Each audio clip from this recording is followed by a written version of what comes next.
Hi, my name is Keri Barnum. I am here for New Shelves Books, and today we are having Free Advice Friday, the hour every Friday at 10 a.m. Eastern, where we get together to talk about books, publishing, book marketing, and anything that can help us grow as authors and business owners. And today we have a couple of questions that came in through email. You can also send in questions by email to questions@freeadvicefridays.com, and we answer them throughout our hour, or you can join us live at newshelves.com/FAF.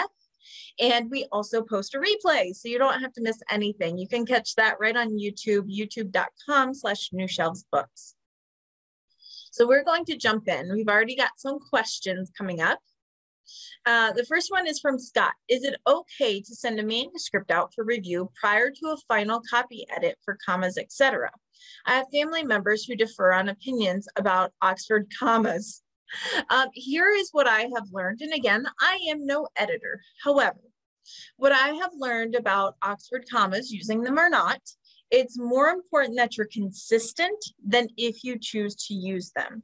Oxford commas are one of those rare things where if you use them or don't use them, it's pretty much acceptable. What's not acceptable is to use them randomly or whenever you decide. So it's more important that you are consistent. As far as review, I would make sure that you're fairly consistent, but if you're talking about a review copy, like sending out to school library journals, something like that, you need to make sure that you are fairly consistent.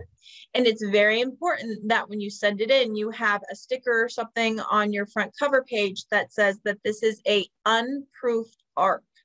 That way they know that this is still having some very fine-tuning, editing, proofreading, so they're not going to hold every comma against you. Now, you absolutely want to make sure, again, that it's pretty tight and clean and consistent. You don't want to send sloppy work, but neither does it need to be the complete finished product. Oh, there we go there. And a question I had sent in just now is from Ray. Is there, I have a question. Is there currently a backlog waiting period to upload books to Amazon? I heard about some delays on books getting approved by Amazon for publishing. Not necessarily a backlog, but what we are seeing, and it's consistent, guys, it is mid-December. A lot of people are taking vacations. It is a very busy time for both publishing and retail. Things are just slower. And so we're seeing that. It's not necessarily any big backlog, but what we are seeing is that people are busy and it's a little bit slower, and it will continue to be slower throughout the holidays. I had someone tell me recently that they wanted to do a bunch of like PR and things between Christmas and New Year's because they had time. The publishing industry all but shuts down between the week of Christmas and the week after Christmas. Bookstores are just selling what they have. Librarians are taking their last vacations before they lose vacation time at the end of the year, all sorts of stuff. So this is not the time to start any campaign. If you've got ads running, great, you should keep those up. If you are doing social media, awesome. You want to do a social media giveaway, on point. This is not the time to launch a book. This is not the time to feel like you've got big plans. This is not the time to reach out to your public relations team, to your marketing agency and say, oh, I want to market right now. Because what they're going to say is, oh, great, but our whole office is going on vacation. Let's plan a time in January. So just keep that in mind, is that this is a great time for you to get caught up. It's a great time for you to be active on social media. But as far as expecting outside parties, even Amazon, to get your uploads and things done quickly, it's just going to be slower. It just is what it is. Everyone's very busy, especially right now. Amazon specifically, their teams are trying to make sure that they get packages sent out in time for Christmas, that they have everything updated. Again, people are taking vacations because it's the holiday. So expect things to move a little bit slower around the holidays, and the week between Christmas and New Year's. Most professional offices will be closed or running very leanly staffed. So we should expect that. And New Shelves is the same. We have for years pretty much given our entire staff off between Christmas and New Year's and just had email checks without many appointments. So, and this year it will certainly be true. So just keep that in mind and keep patience in mind. And I would expect this to kind of straighten out the first or second week in January is when everyone will really be back in Adam, hopefully rested from the holidays or needing a holiday from the holidays. Yes, they just lost a warehouse for Amazon. It's that time of year, honestly. All right, Walt is saying, I'm hearing from libraries that I'm approaching that they don't accept indie published books, usually with an exception for local county residents. Do you have some suggestions for overcoming the objection? I do, Walt. The way to overcome those objections of indie published book is you approach them like you are not an indie. You approach them like you are a big house. Lead with the information that your book's available from Ingram at a whatever discount it is. Make sure that you present the right information to them. And I have many authors. I know we've talked about how I do recommend that when you're publishing your own books, that you create a publishing house name, that you're not putting out under Walt's Books, that you are putting it out under Silver Tree Press or whatever it may be. And you put it out professionally. And what I have found is that if you create a Gmail or another email with that press name, so you have the press name at gmail.com and pitch it out from there and have someone else do it, or have another name. Instead of signing your name, so it's obviously you pitching yourself, have a friend or a sister or something else pitch it with their name. So it's signed Kate instead of Walt.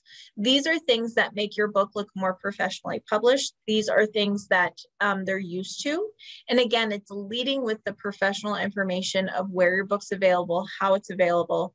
And even though they say sometimes they do not accept indie books, that's not true. That's like the blanket, like I can be safe and not get in trouble answer.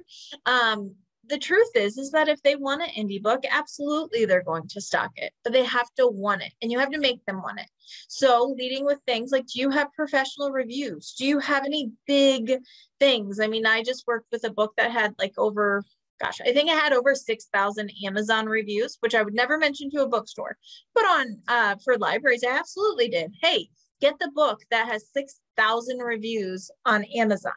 And it got lots of interest and it got orders because we established that this was a popular book that people would want. So it's, again, kind of presenting yourself as bigger than you are and leading with the big hooks. Yes, we want to chat, be friendly, but first we've got to really wow them. And that is why sometimes when I get pushback on taking the time to not launch your book as soon as it's ready, but taking the time to submit for professional reviews before you launch, even though it means delaying your launch by 4 to 6 months, that is the difference it can make with libraries and bookstores. Because if you lead in with, you know, a quote from School Library Journal, you have just kind of passed one of their bar tests. And so professional reviews, if you've got really great success, if you have a certain number of sales, if you can say 100,000 copies sold in 2021, well, they're gonna probably give you some attention. So it's those kinds of things that lead with your success and lead professionally as if you were coming from a publishing house rather than from yourself personally. And those things, you'll still get no's, but you'll get yeses also.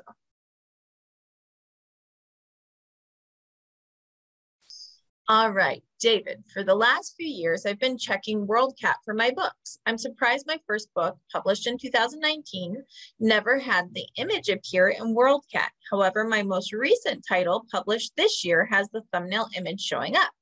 You would think older published books would have been worked through the systems and they would show up before a recent publication. What gives? Have you seen this? I have seen this and I have answers for you. I love when I have answers, especially when they're real answers and they're good ones.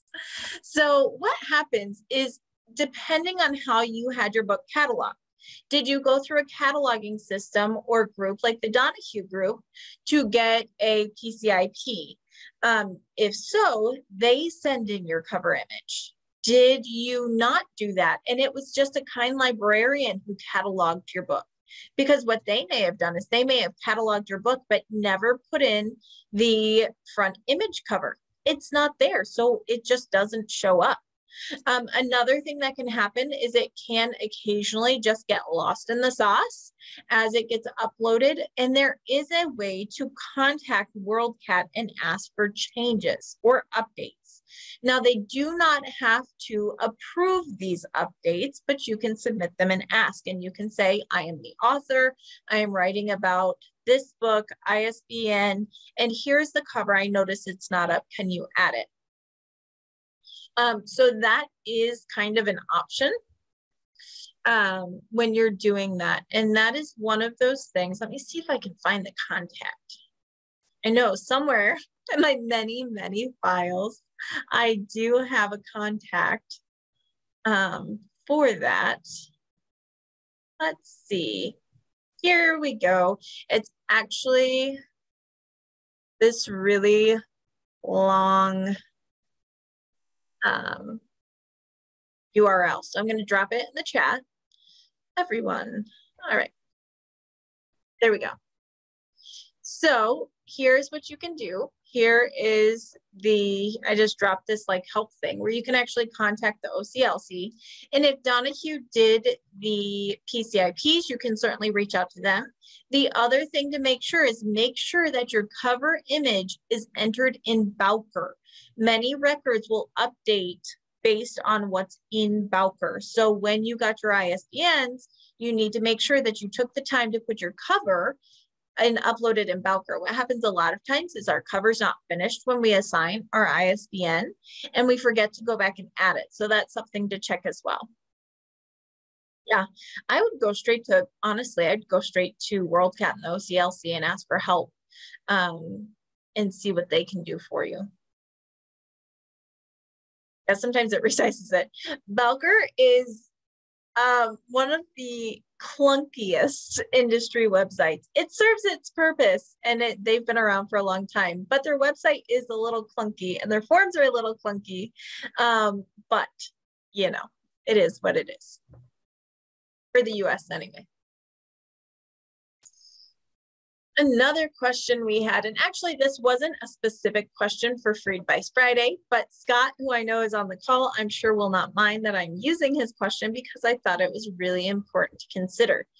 Scott and I were talking about how to price a new book that his mother wrote and talking about the pricing. And before setting up the price, I recommended that we start with a price and we work ourselves backwards. If you price your book at $9.95, work your price backwards for printing cost, for discounts, so that we can actually see and figure out how much your profit would be. Because before you go ahead and make a price barcode and all that kind of stuff, we want to make sure that you're profitable, right? And so one of the things that we were talking about is when you are figuring out your discount, your wholesale discount, which if you want bookstores or retailers to carry it, it needs to be 55%. Although I learned quite some time ago from an insider at Ingram Spark that you can often set your book at 53% discount, save yourself that little 2%, and usually it still gets pretty close to the same discount and retailers will still often buy it. So if you want to save yourself a little bit, you can try the 53% trick. Now, that discount, though, it's really important when you are figuring out the numbers that that discount comes off of your retail price. This does not come off of the profit. So when you're doing the math, we know me in math, but I'm going to try it anyway. When doing the math, you don't want to take the $9.95. I'm going to use my calculator. I'm just going to do it. I don't have the brain cells for this. All right. So if we're doing $9.95 as a price, and then we say, okay, my printing is going to be $3.51, which you can find right through Ingram Spark's website. They give you the price per page, and they also will allow you to use their calculator. And then of course the cost of the cover. So we know our book's going to be $3.51, which leaves us with a total of $6.44. It's very tempting to say, okay, so the leftover profit after the print cost is $6.44. I need to take my 53% off of 644, which would give us, it would mean that we're giving them $3.41 and we are keeping, I don't even remember what my number was. I'm horrible at this. I promise I'm really better when I'm doing it for people in my mind, which gives us a profit of $3. But that's not how it works. The way that it works when you're doing your wholesale discount is you take your $9.95, as we can see on my very old phone, we're taking $9.95, and then you are taking out the discount from your whole retail price. So then we're going to take our $9.95 minus 53%, which instead of $3 and change is $5 and change. It's a $2 difference. So this gets a lot of people, and it's not pennies, it's dollars. So $2 difference when we take the discount off of the retail price. So now we need to see what our price of, or what our profit is after. So that's $4.67. After the wholesale discount, we have $4.67. Our print price comes out of that. So our $3.51 to print the book has to come right out of that cost. So $3.51. That means that per book, you are going to make $1.16. So $1.16 is what you make because of that. If we had done it the other way, the incorrect way when you're figuring it out, then we would have gotten, let's see if I can do this right. I know Scott's probably sitting at home laughing at me because he's already figured all this out and I'm probably getting it all wrong, but that's all right. All right, 644.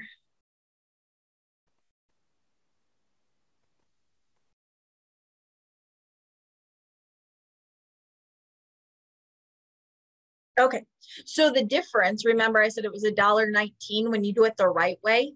When you do it the wrong way, when you do it the discount after, it's $3.02. That's a big gap when you are planning. I appreciate that, Scott. He said he uses a spreadsheet. So that's a big difference when you are planning budgets and if it's worth it and how much you'll make from $1.19 to $3.02. That's a big price. So it's so important that you make sure you're taking your discount off of your retail price because it's a much bigger discount. And yes, Randy, I will always have a calculator with me. Mom. And so that's really important. The other question that came up with pricing and wholesale pricing is, do you pay that wholesale discount when you are ordering the books yourself and reselling them? So if I have a book that's $9.95, if I have a book that is $9.95 and I decide that I would like to order a carton for myself. I would like to buy 32 copies. I'm going to do a book signing at a park, and I would just like to sell copies of my book and keep the profits. You then do not pay the wholesale discount because you're ordering author copies, which is amazing. So what does that mean? How does that shake out? Well, we're going to take our $9.95. I really should use like the calculator on here so you can follow along with me, but then you'd see how many times I mess up. So we take our $9.95 and then we take our print price of $3.51. And that means that we have the potential of $6.44 per book. However, we do have to take out our shipping and our local tax. So in this example, shipping, it depends obviously on how many books you order, on how much shipping is, and of course it's spread out over the books, and then your tax is really going to be fairly low for that. But if I have $6.44 and I'm just paying shipping and tax, even let's say shipping and tax ends up being to make it awesome for myself, it ends up being $2.44. Well, then every time I sell a book at the park, I'm making $3 per book, which is more than if I was selling them directly from Ingram Wholesale. So actually buying those books yourself and selling them at the end of house, or selling them on your website, if you're willing to do that and ship and things like that, is more profitable. It's more like what you earn on Amazon, and sometimes even a little bit more. Yes, I know this pricing info is one of those things. I feel like pricing, every time it's laid out, you're like, yeah, it's totally clear. It makes sense. And then you go to do it and you're like, this does not make sense. How come I'm making less than I thought I was? And all of those things. And it's simply, it's knowing. Let me go back to my math days. It's like when you're doing algebra and you have to do what's in the parentheses first. Well, we kind of need that formula when we're trying to price our book out so we can figure out how much we're making. And it is not complicated once you know the formula, but unfortunately, so often we miss the formula, and that's what's complicated. But important things to remember is that your discount comes off of your full retail price. The print cost comes out of what's left, and then you get the leftovers. And when you are buying your own books as author copies from Ingram Spark to resell them yourself, you're simply paying the author copy price, which is the print price plus shipping and your local tax. So you have the ability to make a much higher profit, which is why a lot of people will do things like craft fairs and vendor fairs and offering consignment certain places and things like that. Excuse me. And when figuring out your price, the goal is to have a wholesale discount that allows you to make at least $1 to $2 per book. And that's about standard, $1 to $2. And certainly some books will make more. Nonfiction books tend to have higher prices and be smaller. And you can make a lot of profit on nonfiction books. Fiction books are a little bit different. People expect to pay less.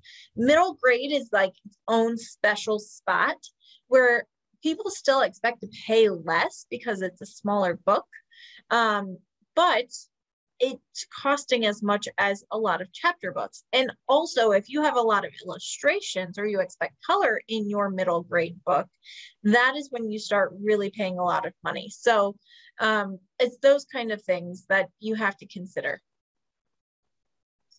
All right, question here. If the book is returnable and a bookstore returns some of what they ordered, the books come back to the publisher and the publisher pays the return shipping cost. That is one option. So when we're looking at returns from Ingram Spark specifically, if we're looking at returns, you have two options. There is an option to have the book sent back or for them to be destroyed. So if they're sent back, what happens is those books from the bookstore, let's say, are packaged up and they are shipped back. They have to be in saleable condition. Notice my fingers, they came out. Because saleable condition can mean a lot of things. And even though those books may not be pristine, they're often still considered saleable condition. So it may not be books that you want back. So, but let's say that's what we did, is that they're boxed up, they're shipped back to the publisher in saleable condition. And what the publisher has to pay for is they are doing a return of the cost of the books that the bookstore originally had. So you're losing that royalty back. And then you are also having to pay for shipping. Well, what happens if the books you get back aren't something you really want to sell or you don't need because you've already got a bunch of books in your garage or whatever it may be, and you also have to pay for shipping, which can be expensive for books? Well, then you kind of just have a big old box of books, and maybe they're not even great condition, and maybe you don't want to sell them. So that is why very often we'll say destroy, that, yep, they can be returned, but I want them destroyed. And what that means is that rather than shipping those books back and you being responsible for that, what they do is they rip off the front cover of the book, and then they have to take all the covers of the book and they mail those back into Ingram and Ingram then does the discount. So you're not paying for that shipping. It's a little less expensive, but you don't end up with the product. But when looking at this, it's really important to remember, yes, and return costs are typically $2 per book. You're right on there. And so the reason why we do that is because sometimes, again, you're not getting books back in great condition. You're paying a little bit less, and it's just easier. Done. But that's up to you. That is certainly a personal question, but I'm sure we've all seen pictures or like sad memes of why would they throw away all these books? Why would they destroy these books? Look at these books without covers. Well, that's what happened, is that those are returnable books and they had to take off the covers because you can't sell a book with no front cover. And that is why they do it. Certainly, I'm sure there are some people who take them home and things like that, but it is what it is. Let's see.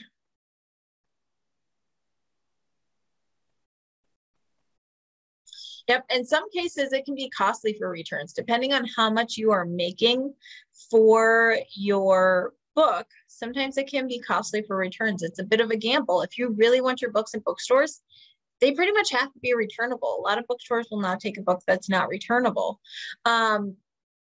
So it depends. As I say very often, there's no right and there's no wrong. There are, what are your goals? How do you get there? And how important is to you? And what risk are you willing to take to get you there? And if you really want your book in bookstores, then there you go. If your book is priced really well and you can make more of a profit, then you've got that too. It just totally depends. It just totally depends on what your goals are and what your profits are. You have to look at the numbers for your individual book. And as far as, can I start with the profit that I want to make and work backwards to there to figure out how much I want to make? You can, in a way. You can kind of start with a higher price and work down. Just keep in mind that if you price your book so high, because let's say you want $4 per book. Well, in our scenario at $9.95, this book is making $1.16. So let's play the game. I'm getting my calculator back out. Let's play the game that if I wanted to make sure that I made $4 off of this book, how much would I have to charge? Let's do this. Let's start at $14.95. So at $14.95, and then I'm going to take out my 53% for retailers, which is $7.92, because as my price goes up, the discount also goes up. Well, then I'm left with $7.02. So $7.02, but then I still have to take out the print price of $3.51. Yeah, I actually did. I did that right. I had to double check myself. So even at $14.95, my profit is now $3.51. It's not even quite $4. So if I wanted $4, I'd probably have to do $15.95. Guys, I've got news for you. For a middle grade book that's 160, 62 pages, for a middle grade book that is not a hardcover, people are not going to pay $15.95. You might be able to get them to pay like $12.95. That's pretty much within range. $9.95 to $12.95 for middle grade chapter books is pretty right on for a paperback, but $14.95, what's going to happen is you're going to price yourself out of the market. So in trying to make sure that you make more profit, you actually oftentimes will make less because of quantity. You will sell less books because your price is too high. And so you'll sell less books, but you'll make more per book. And most authors that I know and work with would rather sell more books at a lower profit and get their name out there and work on that quantity. But again, you have to look at your own goals and kind of see what matters to you and how much profit. Maybe you're going to say, I need to make sure that if there's a return, I at least don't end up in the negative. That's all I'm trying to do. And then maybe you reverse engineer from there. It's completely up to you. Again, there are no wrong answers, but just keep in mind that if you start pricing your book so high that you're out of the market, well, then you're in trouble too. And of course, this is a middle grade book. So this is, I believe it's right at 160 pages. So if we're looking at a chapter book, I have a client's chapter book that is, I don't know, I think it's like 400 pages, and it's like $5 to print. So obviously your print cost is going to go up dependent on how many pages you have. Is it color? Does it have illustrations? All of these things can kind of make your price go up. And that is why we then come to the question, I know it's coming, so I'll just answer it. How do publishers make money? How does that work? And the way that that works is publishers are not using print on demand, which is more expensive. Publishers are using offset print. And when you use offset print, your cost, because you're buying bulk up front, your cost per item goes down. What's costing us $3.51 to print per title on Ingram Spark, you can often get offset print, especially if you go out of the US. You can often get for $1.50, $2 per book, easily $1.50, $2 per book. But you're going to have to order 1,000 to 5,000 copies. That's a lot of books that you're responsible for selling. You've got to get book distribution and all of that. So again, it's a numbers game. And big publishers are doing offset print. They have their own warehouses. They are going all of that. And Bob says his editors would say they're not making money. Well, not as much. And right now, the world is wonky. And so we are seeing it's harder to get our paperback shipped from overseas. Print prices have gone up. Warehousing prices have gone up. Delivery charges have gone up. I met someone who works at Amazon, and they work in the shipping containers. And they said back in 2019, to get a Amazon shipping container moved would cost $2,000, maybe $5,000 on the high end. This year, they have been paying prices for one shipping container between $20,000 and $100,000. That's a huge increase. And so profits are going to come out somewhere. And it's hard to convince the end buyer to increase. I think we've kind of seen that ourselves, right? There are certain things that we're like, well, I don't need it that much, or I don't need that brand, or that kind of thing. So it is a numbers game. It is absolutely a numbers game. And this is also why ebooks are making such a huge splash right now, because ebooks, you know your delivery cost. You know that there's not going to be returns. Well, I mean, I guess there could be returns, but it's less likely, and it happens pretty quickly. There's less risk with ebooks. It's immediate delivery. You're not, dependent on print charges, all that kind of stuff. And that is why print books and audiobooks are making such a huge splash right now, and are something that you really need to make sure you're paying attention to, especially if you're any, middle grade adult books. Picture books are different, because picture books, they're picture books, and even kids like to hold books for middle grade books, but you kind of ride that edge a little bit there. Let me see. How long does it take the store to decide they want to return the books that aren't selling? That can depend on the bookstore. It could be 3 months. They can say, hey, we've got a 3-month shelf life.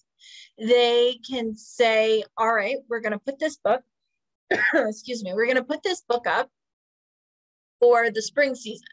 We're going to put it up. If it doesn't sell, we're going to put it on our clearance rack and just try to make our money, or a little bit more back. We don't want to ship it back. It's pain, takes man hours. So then we'll do that. And if it sells, great. If it doesn't sell, then they do it. Well, by the time that's all said and done, that could be 4 to 6 months. Sometimes it's even longer. So typically it's months, though. It's not something a week or two, unless they get your book in, they open it, and they're like, wow, this is not professionally done. I cannot have this in my store. It's not going to sell. Typically, it will take months to do that. Excuse me. I got a frog in my throat. His name is Kurt. Let's see. Yes, legally it can be years later. It can be. Now, there are certain terms depending on your distribution and how big the bookstore is and how hard they're willing to fight it, and always those kinds of things. But those are generally horror stories that don't affect most people. Doesn't mean it can't happen, but it could. It's not most of the time. Let's see. I think I answered your question, Alexandra, about the time, but if you have a follow-up question, please let me know.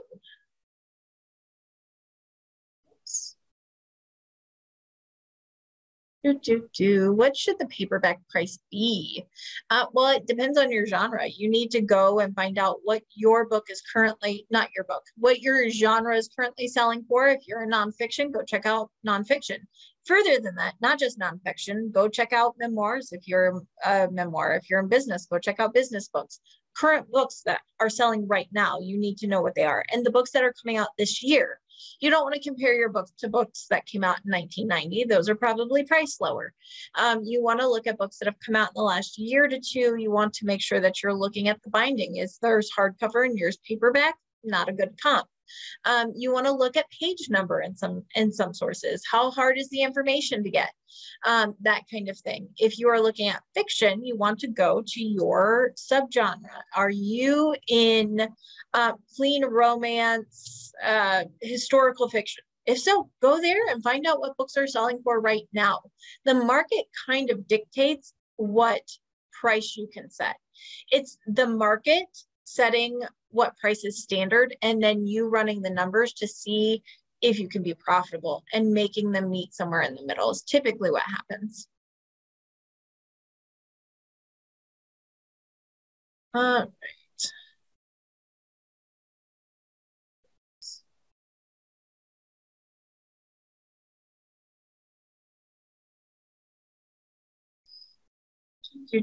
I think I missed a question in the chat bar. Just a reminder that if you have a question, if you can drop it in the Q&A, that really helps. Make sure I don't miss it, because we do tend to chat in the chat bar. Let's see. What are your thoughts on running a pre-order for your ebook only to take advantage of a Goodreads giveaway? Doesn't this avoid the problems of pre-orders for physical books? Running a pre-order for your book, I think I've said this before. If you're doing it with a purpose in mind and you're driving traffic to your page and you are getting conversions, that's important. It's not enough to drive traffic to your page. You need conversions. You need people actually buying your book. Then it's okay. What I warn of is putting your book up for pre-order for a really long time, not driving traffic or not getting sales, because you will tank your Amazon algorithm. So it's important that you're getting consistent traffic and sales. I'm working with a group of clients right now who have an ebook up, and they've been running pre-orders since, I think, October, but they are getting quite a few every day. And so it makes sense. They're staying high on lists, they're getting the algorithm, and they should have a really wonderful launch. But if you're not going to do that, if you don't have that plan, that's where it will hurt you. And it certainly does avoid, the physical book pre-order, which you don't have to do, but you can do utilizing Ingram Spark for Amazon pre-order. And as far as for a Goodreads giveaway, yeah, I mean, if you want to do that instead of a physical book pre-order, sure. Again, make sure you're driving traffic, make sure that you're getting fairly consistent sales, and that you're doing something with it. Pair it with a blog tour and get people over that way, although then you might not get reviews right away. And try to keep it fairly slim. When you're doing a Goodreads giveaway, typically it's recommended that you only run that giveaway for about 2 weeks. The max you can do it is 30 days, but 2 weeks tends to be like that sweet spot. So you don't really need your pre-order up forever and ever if you're doing a Goodreads giveaway. Plan your Goodreads giveaway for 2 weeks, let it end a couple days before your launch, and then what do you have a pre-order up for? 3, maybe 4 weeks. Just make sure that you're driving traffic that whole time.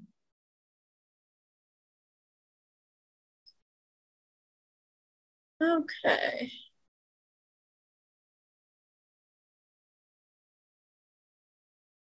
All right, question about running advertisements for children's books on Facebook. I've been reviewing the criteria specs for running a Facebook ad for my book, and I'm a little intimidated regarding the ad process, implementing it, and stumped on which ad and style of ad would be most effective. So Facebook ads aren't scary, and they're totally fun, and they're good for children's books, in my opinion. So I will say that the holidays are a great time to run ads for children's books. However, keeping in mind that most people ordering a book around the holidays want it for Christmas, and will they get it for Christmas or not? And also, if you're willing to do it yourself and you can hop on it today, much different than trying to hire a marketing team now to get your ads up for Christmas. That's a time crunch that probably won't be able to be met satisfactory. I mean, it might happen, but you're probably not going to have the best results because it's going to come out, you know, like the day of Christmas, and who wants that? However, there are two types of ads. You can either boost a post, which is really easy. You post it to your Facebook page and then you hit the boost button. And then you follow kind of along the Facebook requirements, or you go to your ad center and you start a back end ad. They give you all the specs and everything like that, so you can do it. And it is a form that's fairly easy to go through. In my opinion, the most important thing to remember when running a Facebook ad is that you need to define your audience. It is not enough to put your book up and say, spend $5 a day, have at it, Facebook, because they will. They'll send your book to every person out there, and it won't be a good fit for you. You need to define your audience. What age are you trying to reach? Are you trying to reach parents of preschoolers or parents of teens? Are you trying to reach grandparents who might be buying this? Or are you trying to reach teachers? Are you trying to reach teenagers themselves? Are you looking for someone in a specific group? Are you looking for parents of children with ADHD? Then you need to look for those groups. The more defined your audience can be to target the right people, the better you will reach those people, and your money will be spent well. You'll be targeting the right people who are more likely to click and convert to a sale versus just hitting everyone and anyone who might click but no sales. So define your audience, know who you want to reach, and make sure that your audience is set up for that. And yes, New Shelves does work with that, but we are definitely closed to any new projects or clients until January. So anyone who has questions about running ads, Facebook, Amazon, anything like that, happy to talk to you. Just know that we are close to new clients and projects until at least the second week in January. You can always email me, info@newshelves.com. How can I find my sales numbers on Amazon? Typically, Kate, if you are self-published, you do that through KDP. If you are traditionally published, you can kind of watch your ranking on Author Central. Author Central in the marketing tab, there is the Nielsen book scan numbers, which is something you can kind of gauge off of. And you can also kind of gauge off of your sales rank number, and that can give you an idea, but your real numbers are going to come from your publisher.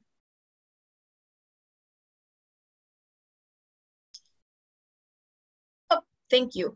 Is a library purchasing at the retail price or at a discounted price? Well, if libraries are purchasing from Ingram, then they are getting the discount price. If they are purchasing from, let's say, Amazon, then they're paying the retail price. It depends on where they're ordering from.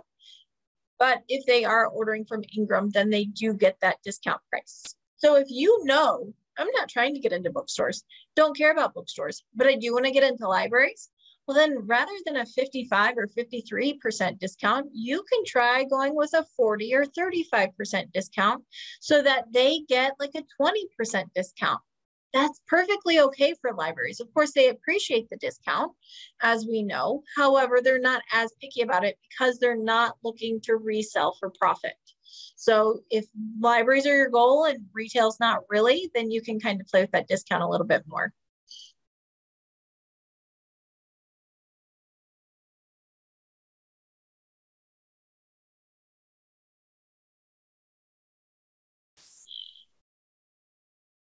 I did ads on Amazon for 3 of my books. I used the ads for Kindle. When they open their digital book, my ad comes up. Is this a good one?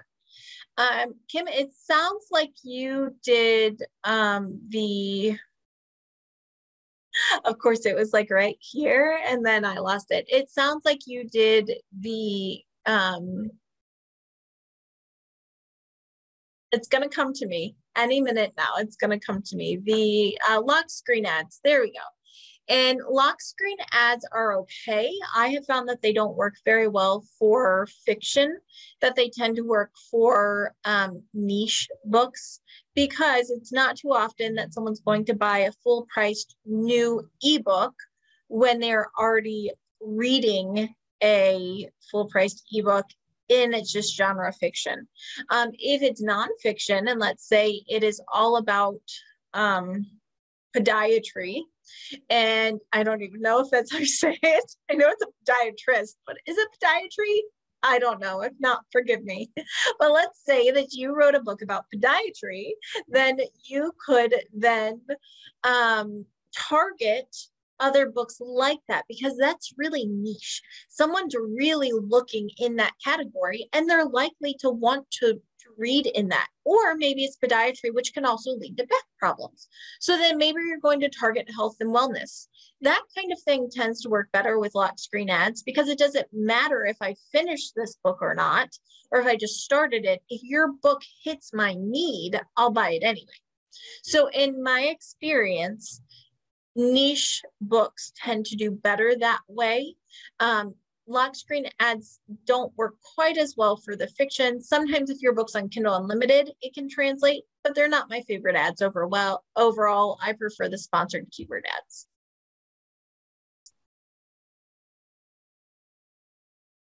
Is it a bad time to send introduction emails about our book this week, or is it better at this point to wait until after the first of the year? Nita, if you were talking about retail stores, libraries, anywhere else, I would recommend you wait. As I said, many retail places are just swamped, and they're short staffed. We've seen it everywhere, short staffed. So they are swamped. They're not buying right now. They won't buy until January. And then libraries, right this very moment, a lot of them have vacation that if they don't use, they lose. And so you'll see a lot of out of office replies right now. If it was me, I would wait until the second week in January. Let people come back, let them acclimate, let them catch up on all those emails that came in over the holiday break, and then kind of hit it then. So in most cases, I would wait.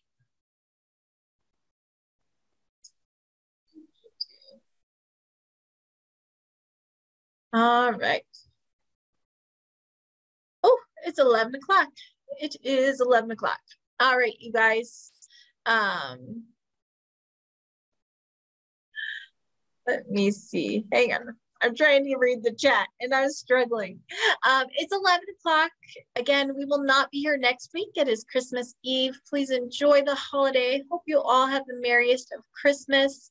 And right now we are planning to have something. We will have a free advice Friday something on January 31st. Maybe we will do some type of cocktail hour where we can actually all see each other and chat. Maybe we will do free advice Friday. We will see.